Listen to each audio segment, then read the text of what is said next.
ว่าสิไปหาเหล้าแต่ว่านี่เนาะพี่น้องแต่ว่าแต่ซื้อนี่แหละแต่กะบ่ได้ทักหาเหล้าถ้าไปกะแม่นบ่พอเนาะแม่น ไปเฮ็ดงานอยู่ไสก็ดงพูเงิน แม่น อยู่เมืองพีน แม่น เฮ็ดงานหยังอยู่พุ่น ห้องงานน้ ของงานน้ำ ำล้างกระตุกน้ อ๋อเดี๋ยวนี้ไปเฮ็ดงานอยู่พุ่นแล้ว อันนี้นะอันนี้นะมาจากมือเลยนี่ ำบ่ไปสองมือมามื้อนี้ เอามืออื่นสิไปอีกบ่มือนี่ บ่ คือบ่ไปล่ะ อย่าแล้ว เป็นไดคือยา ไม่ มันเมื่อย แม่น เออบ่ไหวเนาะ แม่น โอ้ บ่มาพักซิตี้หรือว่าออกเลยนี่ ออกเลย คือออกเลย มันเมื่อย มันเมื่อย โอ้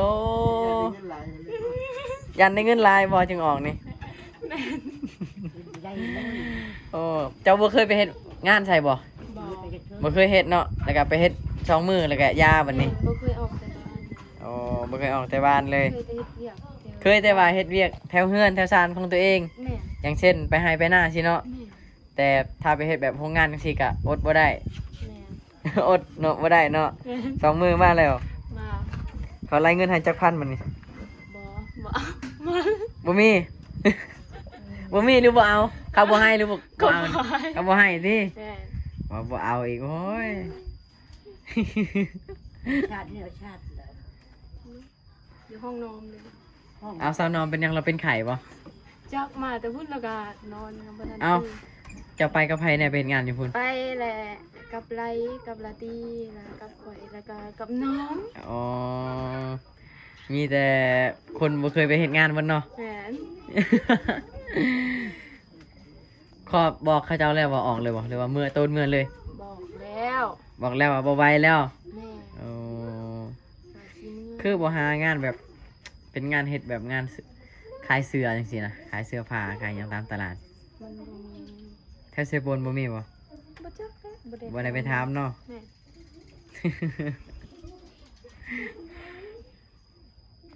มื้อนี้บ่มีหมู่บ่มีครูเนาะ แม่ หมู่เราทีมหมดแล้ว แล้วนอน ก็เจ้าเอาผัวปะเบิดแล้วเนาะเหลือแต่เจ้าผู้เดียวตอนนี้ โสด โอ้ยังแต่เจ้าเราผู้เดียววันนี้โสดแล้ววะมื้อนี้เอาไข่มาให้สาวนกถอดสุกินเนาะทุกคนเนาะถอดเป็นอยืนตะวะ เป็นอยู่ ได้อยู่เนาะ ไม่เครื่องนึง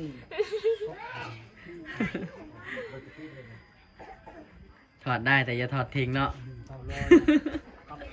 ถอดไข่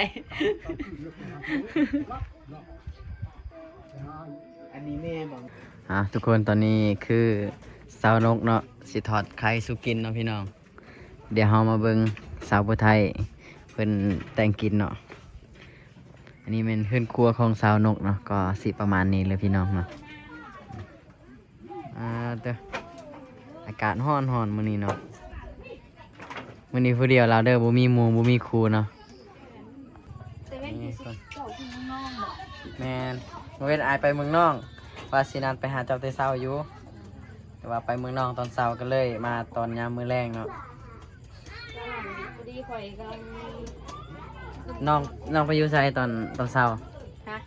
ตอนเช้าไปอยู่ไส ตอนไอแชทไปบ่ แม่น กำลังคุยเรื่องแต่เซโฟนมาที่ ไปเฮ็ดหยังอยู่สิปูน อะ ไปเฮ็ดหยังอยู่สิปูน เอามาแต่เฮ็ดเวียกเลย อ๋อมาเฮ็ดเวียก แม่ แสดงว่าเฮาก็มามื้อนี้บ่อ๋อไปเฮ็ดเวียกมามื้อนี้ แม่นแล้วสิลูกตัว ลูกอยู่นี่เนาะพื้นทางไฟของเราเป็นไม้ยังโบงเนาะบ่ได้ใส่ถ่านเนาะ ใส่แต่ไม้ฟืนจากปลาจังซี่บ่ แม่น อ๋อ นี่มาเบิ่งเนาะน้องนกสิทอดไข่เนาะน้องนกสิทอดไข่สุกินนะทุกคนเนาะ ผ่าน ฮะ ผ่านใช่ไหม ผ่านได้ เนาะมาผ่านไปแล้ว ถอดแต่ไข่เด้ออย่าเพิ่งถอดทิ้งเด้อ ได้ แต่ละขาให้มันดำๆนิดหน่อย อ่ามาเบิ่งพี่น้องสาวผู้ไทยถอดไข่เนาะมาหาสาวผู้ไทยสาวนกเนาะเป็นครั้งที่5แล้วเนาะแม่นบ่สาวนุก ลืมเลย แม่นบ่จนบ่จื้อแล้วเนาะประมาณครั้งที่5เลยครั้งที่5หรือว่าครั้งที่4ประมาณนี้เด้อพี่น้อง มื้อนี้อยากซิมฝีมือสาวผู้ไทยทอดไข่เนาะจะเป็นจังไดเนาะใส่เกลือให้อายจักทุ่งหนึงนี่เด้อ ได้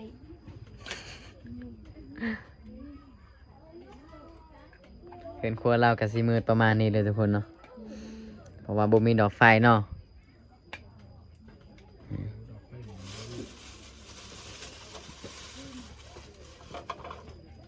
มื้อนี้เราแต่งตัวงามๆเนาะพวกเรามาแต่ไสเราว่ามาแต่เซโปนเนาะตะ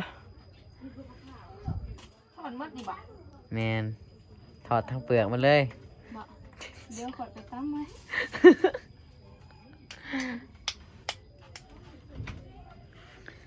เรื่องเฮ็ดกินนี่บ่ต้องให้บอกเนาะสาวนกในสำนานเนาะ ออกจากหน่วยเครื่องอะนะ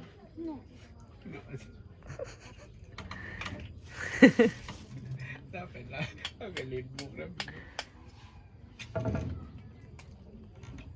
เนาะสาวนกเนาะเรื่องแต่งอยู่เขากินนี่บ่ต้องบอกเนาะสำนานมันเนาะ บอกแน่ในหนึ่งกัน ลาบปลาบ่เฮ็ดหยังนี่โอ้ยเราเฮ็ดเก่งไปแล้วแต่อยากกินเมนูใดนะแต่เป็นประเภทซีนเนาะแต่ถ้าให้เราเฮ็ดลาบแบบหางไหม้จริงๆเราก็เฮ็ดบ่เป็นเนาะ โอเคมาหันไม่แบบมันแข็งทอด สอนปลาก็เก่งเนาะพายเรือก็เก่งปลูกผักก็งาม คนมันงาม เนาะโอ้ยคนมันงามเฮ็ดหยังก็งามพี่น้อง ก็ได้ส่วนลายค่อยมีได้เหี่ยวเรือ อ๋อส่วนหลายจะเป็นเจ้าว่าเป็นคนเฮ็ดเวียกในเฮือนอ๋อ เงินเขาบัดเงินมันเงิน อ้าวก็เป็นเอื้อยเนาะเอื้อยกกเอาพัวแล้วก็เจ้าอีกเป็นเอื้อยกกบัดนี้เนาะมีเอื้อยจักคนก็ เอ่ยคนหนึ่งอายคนหนึ่ง เอื้อยคนหนึงอายคนหนึงแล้วก็น้องสาวเนาะ แม่ อ๋อแม่น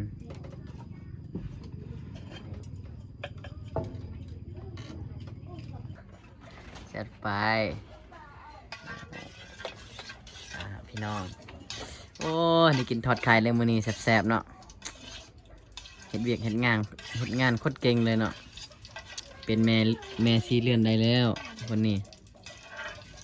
จะบ่ฮู้ว่าสิโชคดีผู้ใดเนาะ แม่ อยากผู้ใดเป็นผู้โชคดีนี่ บางทีเท่าข้างบ้านก็ได้ โอ้ย เจ้าก็เว้าไปเนาะ ผู้ชายยังมีผู้บ่าวที่แบบรอให้เป็นผู้โชคดีอยู่ รอเกินก็บ่ได้หลายใจโพดเอาได้พอดี พอดี เอาทำได้ล่ะ ฮะ เอาทำได้เอาซ้ำมอหนึ่งบ่ แม่ รอโพดกับบกล้าเป็นบ่บกล้าครบบ่ แม่ อ๋อขี้ร้ายเกินไปกับบกล้าย่านอีก พอดี แม่ดันเท่า เอาบอสมัย ฮะ เอาบอสมัย พอได้อยู่ พอได้อยู่มันจะ%0%บ่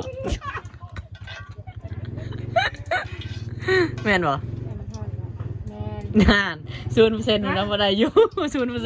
0%โอ้ยแสดงว่าบ่ได้เนาะ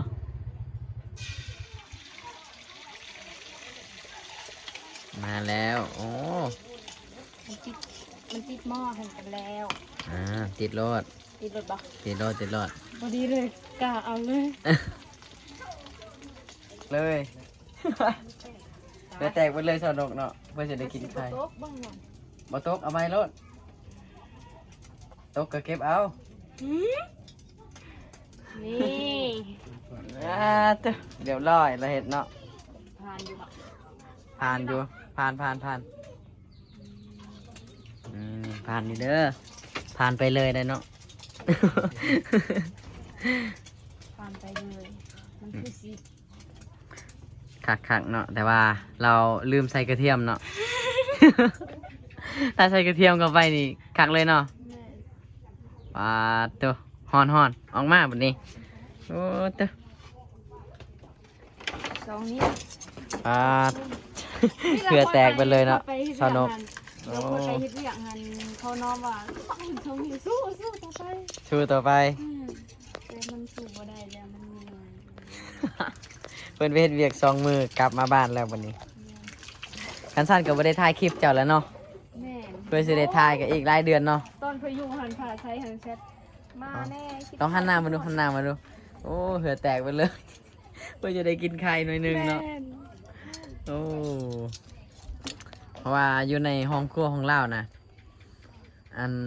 แออัดขนาดเนาะมันบ่มีลมเข้าเลยมันมืดชนิดเลย มีเงินก่อนสิไปซื้อแอร์มาติด แต่ว่ามีเงินก่อนเสียหาซื้อแอร์มาติดเนาะ นี่ ไปทุกคนเราสิพาไปกินทอดไข่อยูรุมเด้อ เริ่มมากิน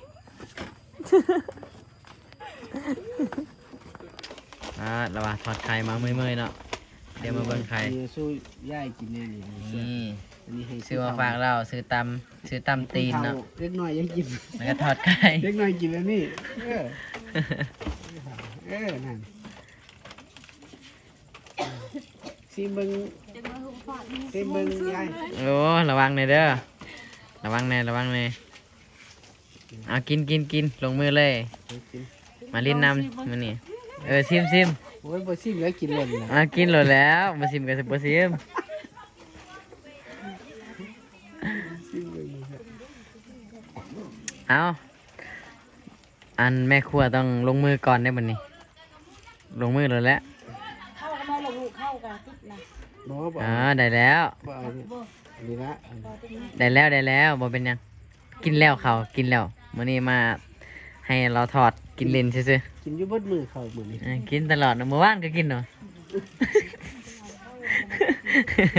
เอาสาวเนาะสาวนอมเอ้ยบ่แม่นสาวนกเนาะดื่มกิน กิน กินเด้อนี่กินทอดไข่เด้อพี่น้องเด้อทอดไข่สาวผู้ไทยเนาะมันก็สุดๆแล้วทุกคน ก็คือแบบไร น้ำกินน้ำมันจะใส่น้ำฝนบ่ ฮะ น้ำฝนบ่น้ำสางน้ำกินมันจะใส่น้ำฝนหรือน้ำสาง บอดันนั้นอันน้ำซื้อ ซื้อตามโรงงานบ่เนาะ น้ำน้ำชื่อมันเบิด อ๋อ น้ำนี้นะ แม่นเลย เป็นยังไงเป็นยังไงรสชาติของฝีมืออ๋อ บ่ บ่แซ่บจังได๋เนาะตัวเองเฮ็ดเนาะวันนี้กันสิว่าบ่แซ่บก็ยันหมู่บ่กินน้ำแม่นแต่ว่า แซ่บๆ เอ แล้ว อ นี่แหละคือว่าคนสลัดเว้ย ย่องเอง เนาะ บอบีคำที่สองคำที่หนึ่งไม่แน่ใจ อ๋อ คำที่สองไปต่อ มาคำที่สอง ซีมึงรู้แซ่บบอล มื้อนี้บ่ได้ไปสอนปลาบ่มื้อแรงเคยไปบ่บ่เคยได้ไปบ่ได้ไปโดนแล้วแมันบ่ แม่ อ๋อ ถ้านอนตื่นหันได้ไป ปาดเพื่อสาวน้อมสิตื่นเนาะ จะใส่ซ้อนปลา ไปสอนปลาน้ำเสเด้เนาะ แบบแง่ ได้ ตอน ดี นี้ ได้ น้ำคุณจังซี่คือสิได้เนาะ แม่ ได้ นำ ของ กั รัง น ไป ได้ ซ่อนเลย อ๋อ ได้ เอาดาเอาแยกกันก่อน หาซอนมองตื่นๆก็ได้เนาะมองที่มันเป็นขี้ทรายสินะบ่แซ่บลงมือเนี่ยถ้าบ่กินเราสิให้ได้จังได๋เราเครียดเลยครัวให้แซ่บๆเนาะคนบ่กินน้ำเนาะ ลองซิม เครียดแล้ว เสียได้เนาะ มาไม่เท่าเอ้ยไม่เท่าบ่เคยกินข้าวน้ำเลยอ่ะ คนแซ่บ เชิญแสบตลอด ลูกเคยแซ่บนั้นไม่เท่ากับแซ่บคือกันนั่นแหละ นั่นเคยแซ่บไม่เท่ากับแซ่บ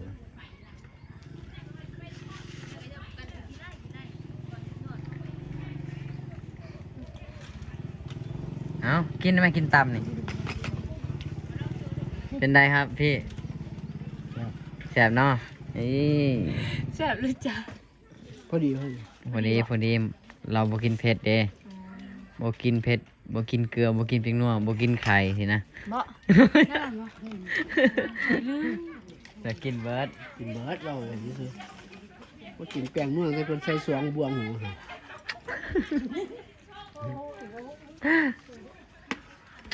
ว่าสิใส่3ยา นั่น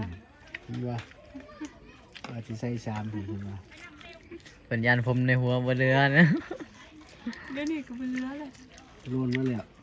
แม่ เป็นไงบัดนี้ ใส่ผักบุ้งให้ เข้ากันเนาะเข้ากันบัดนี้ อืม มาพี่น้องมา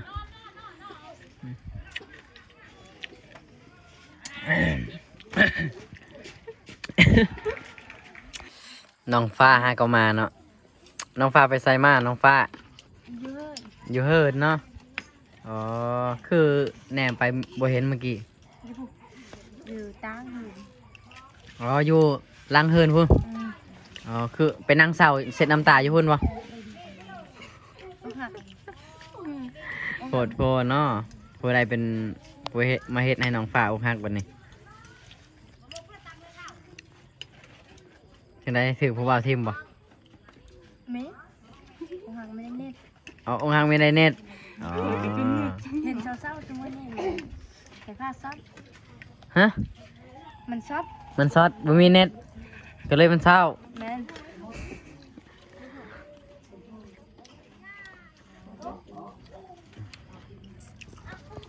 เฮ้ยกินเต็มที่เด้อ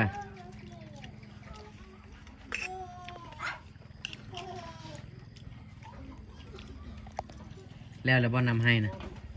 อย่าง ยัง คนไม่ได้ตกเลย คนไม่ได้ตกเนาะแปลว่าไปซักข้าวให้ ไปบะ ไม่ได้ไปบ่ ลองเฮียนเบิ่งวิธีซักข้าว คอยถนัดซักแต่เรื่องอื่น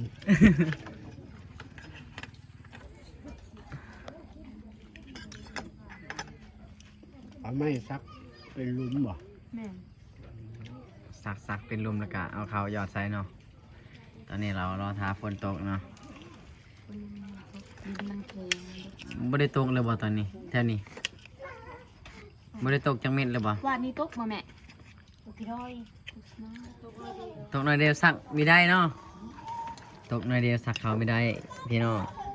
ก็ได้แล้ว อย่าลูก ใครก็ได้เอิ้นฝ่าเอิ้นฝนมาให้ตกบ้านน้องฟ้าน้องนกในเด้อเพิ่นสิปลูกข้าวแล้ว ปะสาวป่าหันนำแล้วไง แล้วผู้บ่าวทางใดว่างๆก็มาช่วยเราเด้อ มาซอยได้ มาซอยแหน่มาซอยแหน่เดี๋ยวเรา ต้อนรับ เราสิค้าเป็ดสุกินดอกเนาะจากตัวหนึงเด้อวะ ตัวหนึงขาหนึ่งก็ได้สิ ได้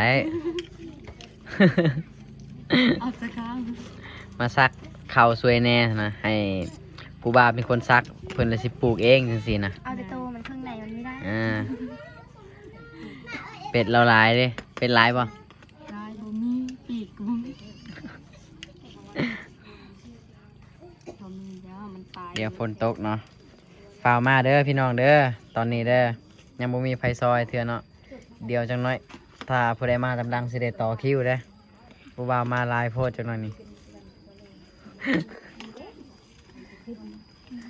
น้องสนุกเนาะ แม่มาได้ยินดีตอนรับ ผู้ใดที่เบิ่งคลิปนี้ฝ่าวมาซักข้าวสวยลาวเด้อถ้าบ่เป็นเราสิสอนเองเหรอเนาะคะแนนมีคนมาซอยจังซี่นะหลายคนมาหลายคนมันจังแล้วไว้เนาะ แม่ ถ้าน้อยคนน่ะมันซ่าจังซี่นะพี่น้อง หลาย เดียวกับมันยันเลย หลายคนนั่นแหละดีแล้วน้องสิได้นอนเว้นถ่า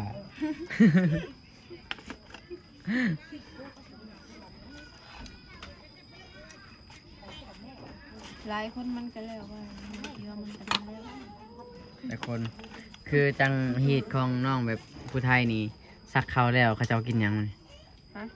เขาจำพีบ่หรือว่าขาหมูขาไก่กินบ่เห็นหยัง บ่มีจำผีแน่แถวนี้ บ่มีจำบ่ บ่มีผู้ไทยบ่มี อ๋อซักเขาวแล้วก็คือแล้วเลย แม่ ก็เรียกว่าซักแล้วก็หรือว่าก่อนที่ซักก็ต้องได้จำหรือว่าซักแล้วก็ต้องจำ จำหมอหน่อยแบบก่อนให้เยอะน้ำนี่น้ำให้นี่ จำเถอะ แบบมาให้นะจำหมอไม่ได้ ไม่ได้จำเนาะอ๋อ จำคุยเอาจังแซ่บ ที่ว่าบ้านอะไรเนี่ยคือโอ้ย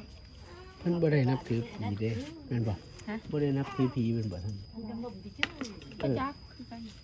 ค่อยว่าถือนะบางที เอาแม่ท่าน อย่างเช่นพี่ไฮพี่โซนนี่ก็มีแต่ว่าสมเจ้าบ่ได้ถือว่า ท่านถือศาสนาพุทธบ่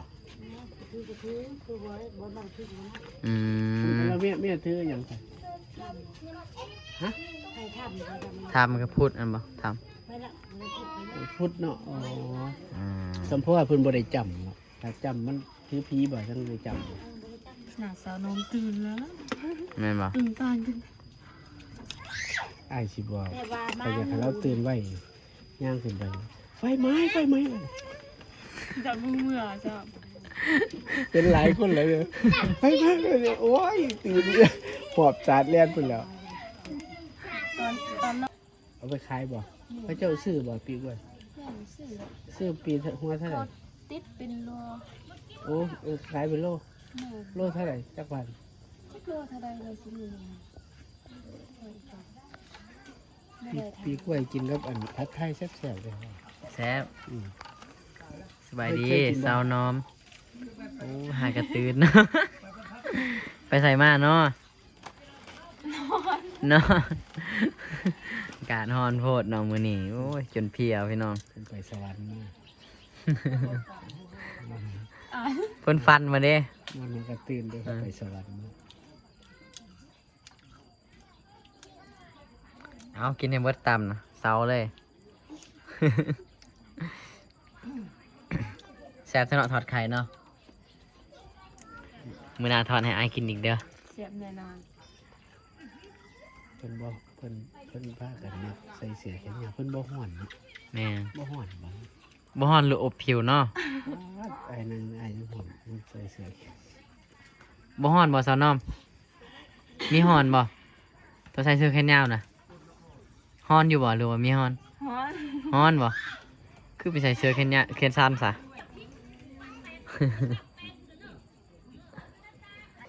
พี่น้องมื้อนี้ก็มาถ่ายมาเล่นน้ำน้องๆเพิ่นข่าวๆเนาะ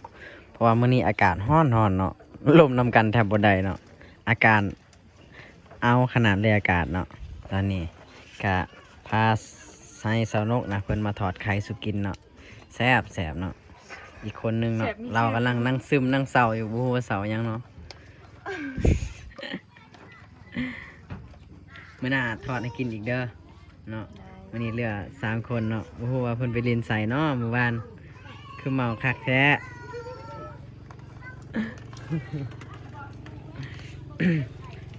สิบ่ได้กลับไปเฮ็ดงานแล้วบ่บัดนี้เนาะ บ่ แม่นแล้ววะ แม่ โอเคเพิ่นบ่ไปเฮ็ดงานแล้ว ไปถ้าไปเมื่อวานเนี่ยบ่ได้พอเพิ่นไปเฮ็ดงานในเมืองพีนแล้วฮะก็มาเนาะเงินค่ารถก็เขาบ่ให้บัดนี้ เดี๋ย เนาะ วว่าไปเฮ็ดงานไปลิน ไปเรียนนะโอ้ยคนบ่เคยไปเฮ็ดงานพี่น้อง ชาวกรุงเทพไป ชาวกรุงเทพไปเฮ็ดงาน ดู บ่ ดาวชาวกรุงเทพไปเรียกชาวคิดสภาพเลย โอเค ขอบใจเด้อสาวนก เดี๋ยวพอกันใหม่มื้อหน้าเนาะ อากาศร้อนโพดมื้อนี้โอ้ยบ่ไหวเดี๋ยวมื้อหน้าสิมาลิ้นน้ำใหม่เนาะว่าสิอันเฮ็ดคลิปหยอกๆน้องๆเพิ่นเนาะ แต่ว่าอากาศอ้าวโพดก็ย่านน้องๆเพิ่นสิเครียดอหยังประมาณนี้นะ อากาศแบบนี้นะแบบถามตลอดก็เครียดเลยเนาะถามเป็นคำเก่าตลอดจังนั้นเนาะ บ่ มีเครียดบ่ มีเขียนจังดีเลย เครียดจังดีเลยสถานะเป็นจังได นะ ตอนนี้ โสด โสด โสดคือเก่าโสด แล้วเนาะให้คลิปวิดีโอนี้บรรยายเนาะ ผู้ใดโสดหรือว่าใดยังบ่โสดก็เบิ่งเอาเนาะจีบได้เด้อพี่น้องเด้อหรือว่าไปนำให้ซอยเพิ่นเนาะอีกบ่โดนถ้าฝนตกเนาะ